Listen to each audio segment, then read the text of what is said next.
MC. So I'm not very good.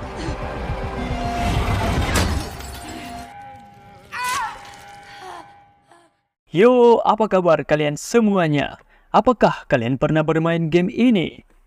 Bagi kalian yang sudah pernah bermain game ini, pastilah akan semeringah ketika kalian menonton series yang satu ini, karena merupakan series adaptasi langsung dari gamenya sendiri.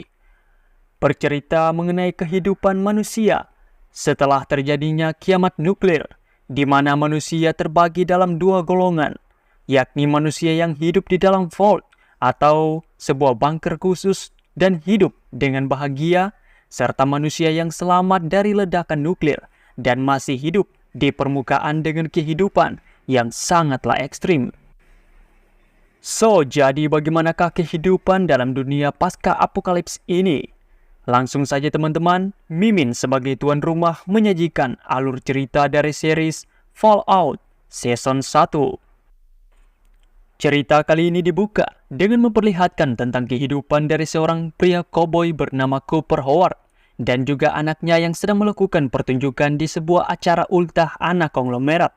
Sementara kebahagiaan sedang dirasakan oleh keluarga tersebut, Cooper sedang memberikan pengertian kepada anaknya agar dia tetap semangat. Tiba-tiba sebuah ledakan nuklir terjadi dan membuat kekacauan terjadi dengan instan.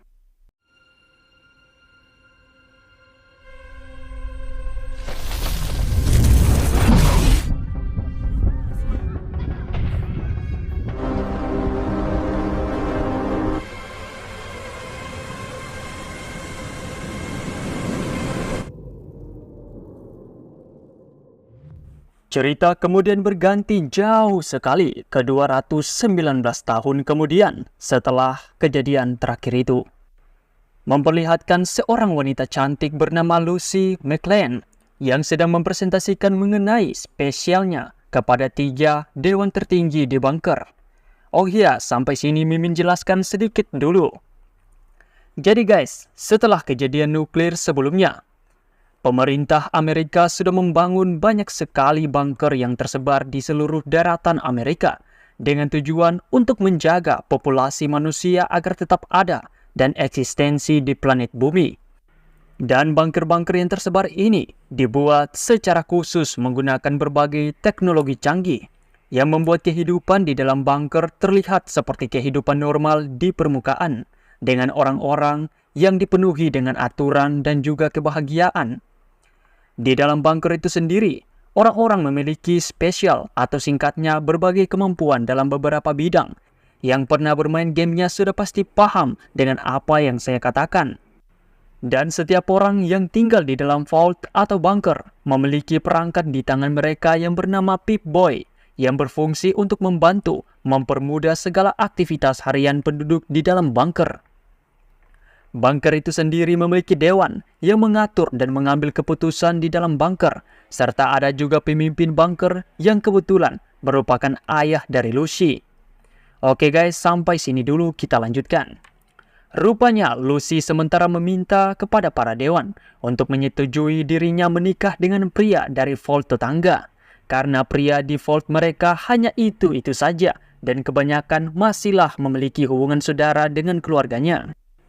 Setelah para dewan mempertimbangkan spesial dari Lucy, para dewan pun langsung setuju untuk menikahkan Lucy dengan pria dari vault 32.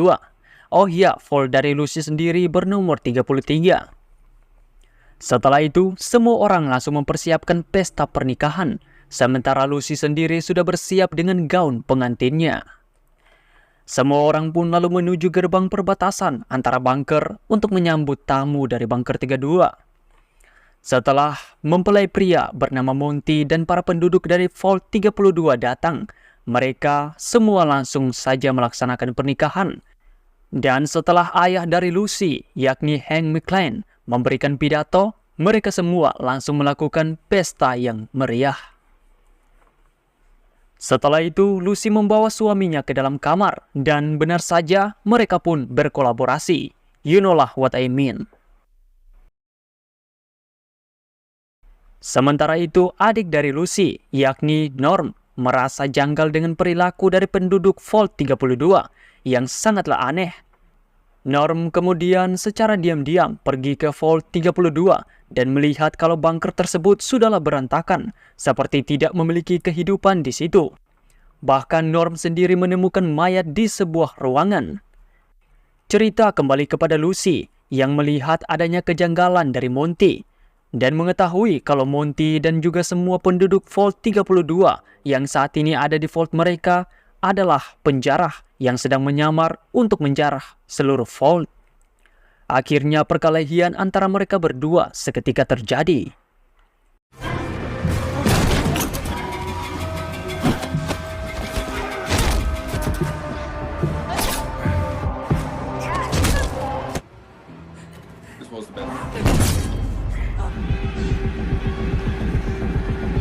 Untung saja Lucy masih mampu memberikan perlawanan dan berhasil melukai Monty serta melarikan diri.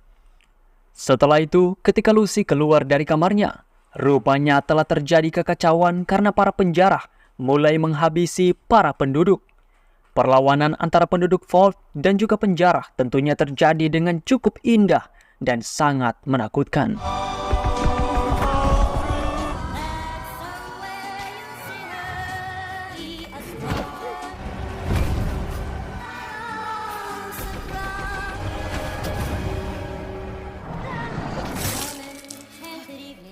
Setelah menyembunyikan Norm ke tempat yang aman, Lucy kembali diserang oleh Monty.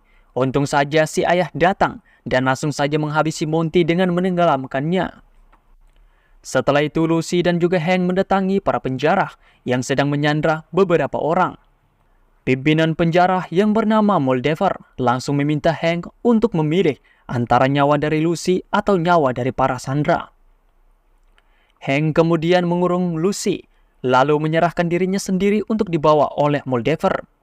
Moldaver pun melemparkan sebuah bom dan menyuruh para sandera untuk berlari menyelamatkan diri.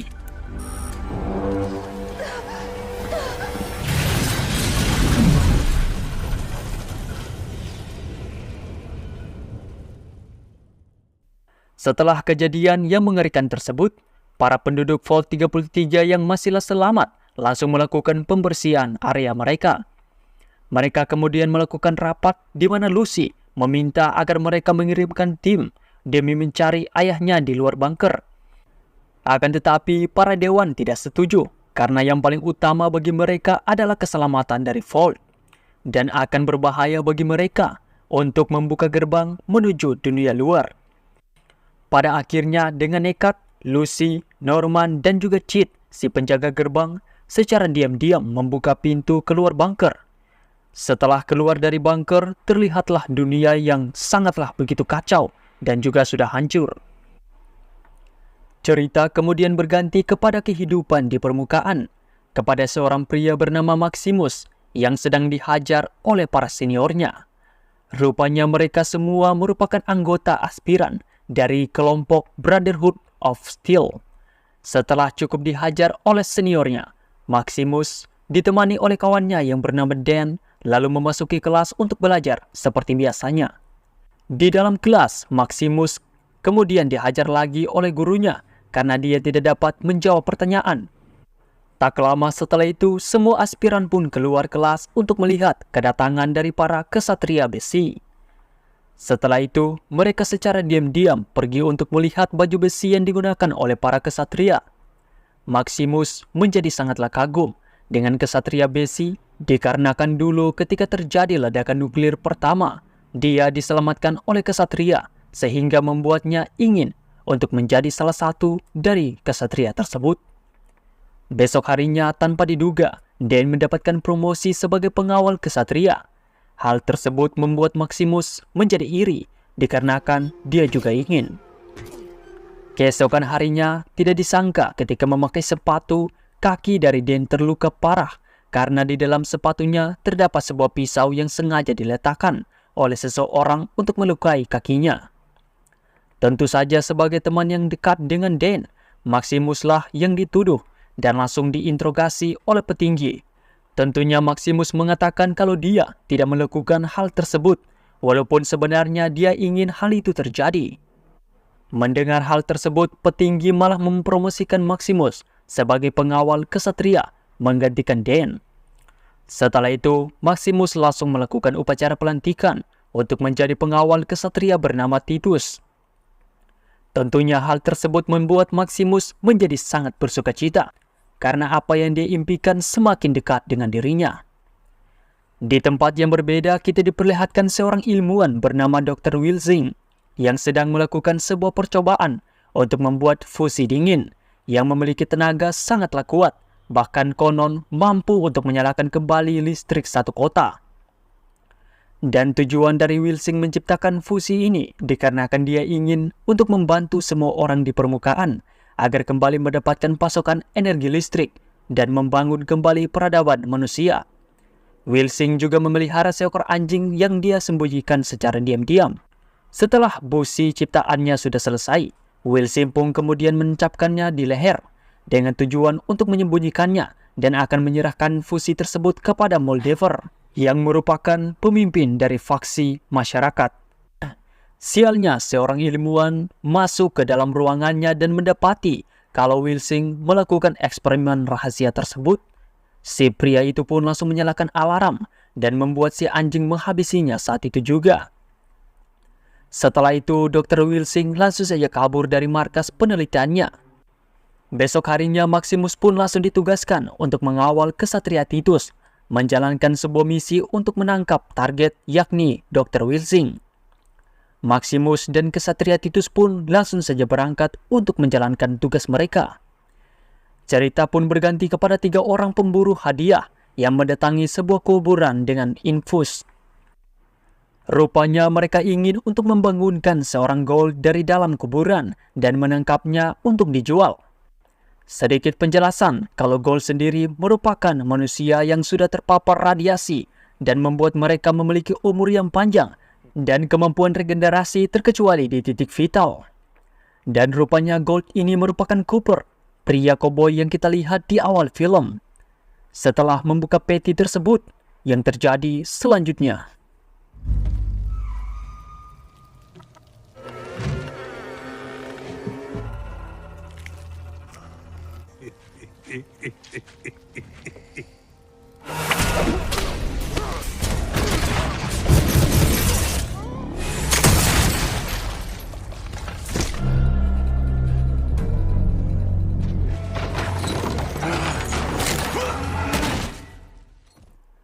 Cerita kembali kepada Lucy yang masih menjelajahi daratan tandus berpasir. Saat malam hari sudah tiba, dikarenakan tidak ada cahaya, Lucy menyalakan api dan langsung saja beristirahat di tempat tersebut. Ketika terbangun, Lucy kaget melihat Dr. Wilsing yang sudah ada beserta anjingnya yang sedang menghabisi seekor kecoak mutasi. Dr. Wilsing rupanya sudah mengetahui kalau Lucy merupakan penduduk dari Vault. Wilsing juga menyuruh agar Lucy kembali ke dalam Vault dikarenakan dunia Vault sangatlah berbeda dengan dunia di permukaan yang begitu keras dan juga sangat berbahaya. Dikarenakan Lucy menolak untuk kembali, Wilsing hanya bisa memberikan pesan supaya Lucy dapat beradaptasi dengan kehidupan yang keras di permukaan. Setelah itu, Wilsing beserta anjingnya pergi dari tempat itu. Cerita kembali kepada Maximus dan juga kesatria Titus yang memutuskan untuk turun dari pesawat demi berburu makanan. Tanpa disangka mereka malah menemukan jejak dari Dr. Wilsing di dekat sebuah goa. Tentu saja mereka langsung memasuki goa dan memeriksa, di mana Maximus yang tidak dilengkapi armor malah disuruh untuk melihat lebih dalam ke dalam goa. Dengan terpaksa, dia pun melakukan perintah tersebut. Sialnya, seekor beruang mutan yang besar malah muncul dari belakang kesatria Titus dan langsung menghajarnya. Kesatria Titus sendiri dengan pengicutnya malah melarikan diri dan terjatuh. Pada akhirnya si beruang seketika memukul Titus secara berulang sampai membuatnya babak belur. Untung saja Maximus langsung menembak mati beruang tersebut dan membantu Titus untuk bisa bernapas. Dengan brengseknya, Titus malah menyalahkan semua kegoblokannya kepada Maximus. Mendengar Titus yang hanya bisa bacot tanpa bisa melakukan perlawanan, Maximus pun langsung saja memutuskan untuk tidak mengobati Titus dan membiarkannya mati terluka karena dia merasa kalau Titus tidak pantas untuk menjadi seorang kesatria. Setelah Titus mati, Maximus langsung menggunakan armor besinya dan mulai melakukan uji coba kekuatan dengan merobohkan rumah kosong serta membebaskan seorang pria aneh. Cerita kembali berganti kepada Lucy, yang akhirnya sampai di sebuah kota kecil. Di situ Lucy dibuat kebingungan dengan kehidupan orang-orang di permukaan. Dia juga langsung mendatangi sebuah toko untuk menanyakan tentang sosok bernama Moldaver. Mendengar nama Moldaver, pemilik toko langsung saja mengusir Lucy.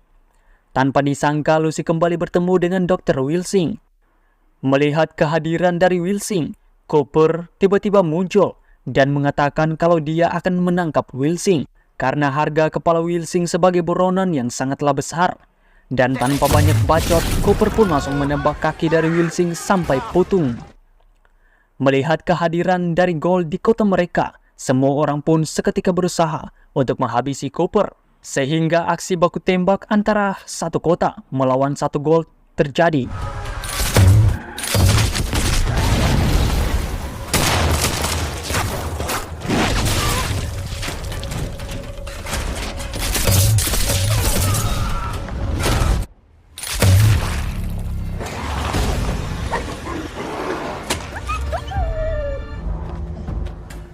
Di tengah pertempuran tersebut, Lucy memasuki toko dan mencari informasi mengenai keberadaan dari Moldaver.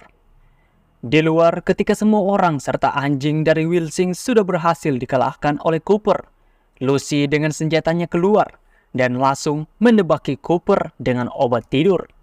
Namun tentu saja hal tersebut tidak memiliki apa-apa terhadap Cooper. Untung saja di saat-saat yang tepat sebelum Lucy ditembak, muncullah Maximus yang datang untuk melawan Cooper karena dia sendiri juga memiliki misi untuk membawa Wilsing yang menjadi target utamanya.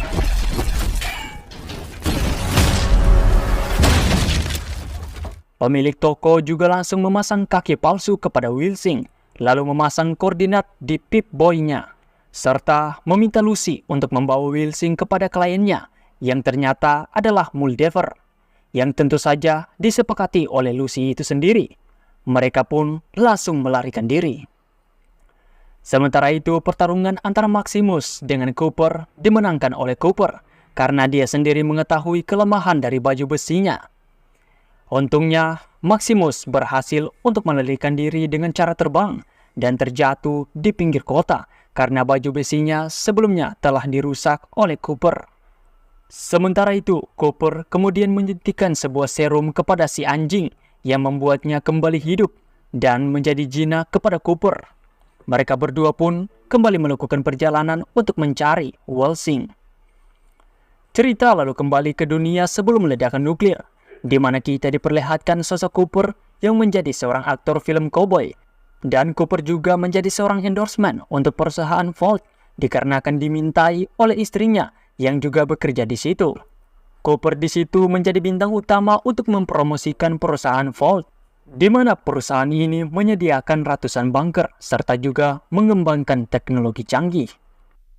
Cerita pun kemudian berganti lagi kepada Lucy dan juga Wilsing yang sedang melakukan perjalanan. Dikarenakan luka yang semakin memburuk hingga membuat Wilsing tidak sanggup untuk bergerak dengan cepat, Wilsing pun meminta Lucy untuk membawa kepalanya saja kepada Moldaver agar tidak menyulitkan Lucy dalam bergerak. Dengan berat hati, Lucy setuju dan langsung saja memotong kepala dari Wilsing. Tidak berselang lama setelah itu, Cooper berhasil menemukan jejak mayat dari Wilsing dan melanjutkan mengejar kepala Wilsing yang dibawa oleh Lucy. Cerita lalu berganti kepada Vault 33, di mana terlihatlah sedang ada rapat penduduk antara Vault dengan Dewan, di mana ternyata ada beberapa penjara yang masihlah selamat dari pertarungan sebelumnya dan sekarang sedang dikurung di dalam sel. Para Dewan juga setuju kalau para penjara akan diberikan arahan serta pembelajaran secara bertahap supaya mereka bisa menjadi manusia yang lebih baik. Hal ini pun disetujui oleh banyak orang, terkecuali bagi Norm, Chit, dan juga Stephanie, yang merasa tidaklah setuju jika para penjara tidak dihabisi. Setelah itu, Norm dan juga Chit dipanggil untuk disidang, karena sebelumnya sudah membiarkan Lucy untuk membuka gerbang dan keluar dari bunker. Nor pun akhirnya dihukum dengan ditugaskan untuk mengantarkan makanan kepada para tahanan, sementara Chit sendiri dihentikan menjadi petugas gerbang. Cerita kembali lagi kepada Lucy yang sedang berada di tepi danau. Mendadak dia pun diserang oleh seekor monster salamander yang bernama Gulper. Untungnya Lucy berhasil meloloskan diri. Namun sayangnya kepala dari Wilsing malah dimakan oleh Gulper yang langsung kabur ke dalam danau. Ketika Lucy ingin untuk mengikuti Gulper, Lucy langsung ditodong oleh Cooper. Dan ketika dia tahu kalau kepala targetnya berada di dalam perut Gulper, Cooper pun langsung mengikat Lucy dan menggunakannya sebagai umpan untuk memanggil Gulper. Hingga ketika Gulper berhasil dipancing untuk muncul, sayangnya Lucy hampir ditelan hidup-hidup. Sekali lagi untuk bisa meloloskan diri, Lucy memukul kepala Gulper menggunakan tas dari Cooper yang berisi serum untuk membuatnya tetap memiliki kesadaran manusia. Hal itu pun membuat Cooper sangatlah marah dikarenakan dia bisa saja kehilangan kesadarannya sebagai manusia akibat tidak memiliki serum, dan membawanya pergi untuk mencari kembali serum pengganti. Di tempat lain setelah mengikat baju besinya, Maximus kemudian pergi ke kota untuk memperbaiki baju besinya yang rusak oleh Cooper sebelumnya. Dan ketika sudah selesai memperbaiki bagian yang rusak, Maximus kemudian kembali ke tempat baju besinya. Di situ dia malah mendapati beberapa orang yang ingin mencuri baju besinya. Dengan cepat, Maximus langsung melawan ketiga orang tersebut hingga berhasil mengambil kembali bajunya dengan cara menghabisi satu orang. If they ask me, I guess.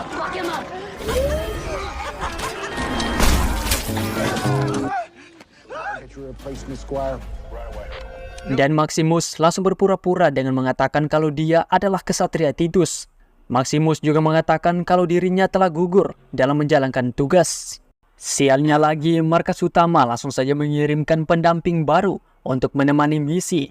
Dan pendamping baru tersebut adalah Thaddeus, seniornya yang selalu memukulnya di markas. Melihat kesempatan, tentu saja Maximus langsung saja membalaskan dendamnya dengan mengerjai Thaddeus. Setelah itu, dengan mengikuti jejak radiasi dari Cooper, mereka berdua akhirnya sampai di danau sebelumnya. Tidak pakai lama, Gulper langsung saja menghampiri mereka berdua dan menyerang.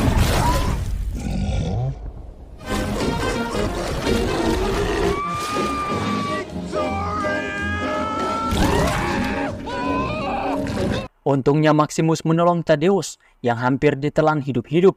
Mereka juga akhirnya berhasil menghabisi Gulper dan mendapatkan kepala dari Wilsing. Cerita lalu berganti kepada Cooper dan juga Lucy. Terlihatlah kalau mereka berdua sedang menuju tempat tinggal dari kawan Gold Cooper untuk mencari cadangan serum. Sayangnya ketika sampai, teman Goldnya sama-sama kehabisan serum. Bahkan kini kondisinya mulai berubah menjadi tidak terkendali. Dengan cukup berat hati, Cooper pun menyudahi penderitaan dari temannya dengan cara headshot. Setelah itu, dia pun memakan sedikit tubuh dari temannya. Di situ juga ketika Lucy mencoba untuk mengakrabkan dirinya dengan memperkenalkan namanya, Cooper menjadi cukup terkejut setelah tahu nama dari Lucy. Setelah itu, Cooper dan juga Lucy kembali melanjutkan perjalanan. Dan terlihatlah kalau kondisi Lucy yang semakin lemas karena dia belum makan atau minum air. Setelah penyakit dari Cooper mulai kumat, Lucy langsung memanfaatkan kesempatan tersebut dengan melarikan diri. Sayangnya dengan mudah Cooper kembali menangkapnya, dan dikarenakan Lucy sudah memutuskan satu jari dari Cooper, Cooper pun membalas dengan memotong satu jarinya juga. Setelah itu, Cooper membawa Lucy ke tempat untuk membeli serum, di mana Lucy disuruh untuk masuk ke dalam gedung dengan maksud untuk ditukar dengan serum. Setelah Lucy masuk, Cooper pun seketika terjatuh dikarenakan penyakitnya yang semakin parah. Di dalam gedung sendiri, Lucy bertemu dengan sebuah robot canggih, di mana robot tersebut dengan baik hatinya membawa Lucy ke sebuah ruangan dan menyembuhkan jarinya menggunakan cadangan dari jari orang lain. Kemudian setelah jarinya sudah kembali utuh, Lucy langsung dibuat pingsan. Ketika terbangun, Lucy melihat banyak sekali Gold yang sedang dikurung dengan dua orang yang menjaga mereka. Lucy pun dibawa ke sebuah ruangan dan akan dibedah. Untungnya Lucy mampu melakukan perlawanan dengan merusak robot tersebut. Dia pun kemudian menggunakan senjata robot tersebut untuk mengancam 2 orang penjaga. Setelah itu, Lucy langsung menyuruh membebaskan semua Gold. Sayangnya beberapa Gold sudah menjadi liar dan langsung menghabisi kedua orang tersebut.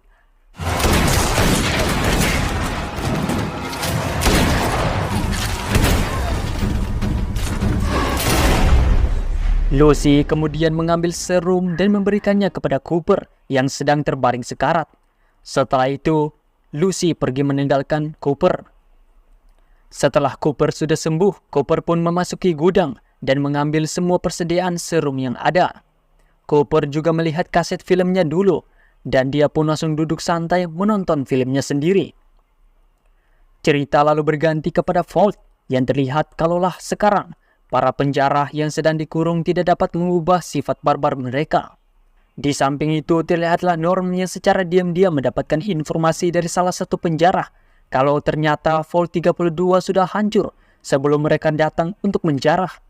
Merasa penasaran, Norm lalu mengecek riwayat komunikasi antar Vault, namun sayangnya aksesnya ditolak. Karena hal tersebut dengan nekat, Norm menemui Cheat. Norm kemudian mengajak Cheat untuk mengecek kondisi dari Vault 32. Setelah sampai di Vault 32, benar saja mereka malah melihat kondisi dari tempat tersebut yang seperti sudah hancur selama berminggu-minggu. Mereka berdua pun lalu mengecek ke dalam lagi dan mendapati kalau orang-orang di dalam Vault sudah mati dengan cara seperti saling membunuh satu sama lain. Bahkan ada sebuah tulisan mengatakan kalau mereka sudah tahu apa yang ada di Vault 31. Setelah itu, Norm kemudian membuka riwayat akses gerbang Vault dan mendapati kalau gerbang sebelumnya sudah pernah dibuka dari luar menggunakan Pip-Boy dari ibunya dan juga Lucy yang bernama Rose.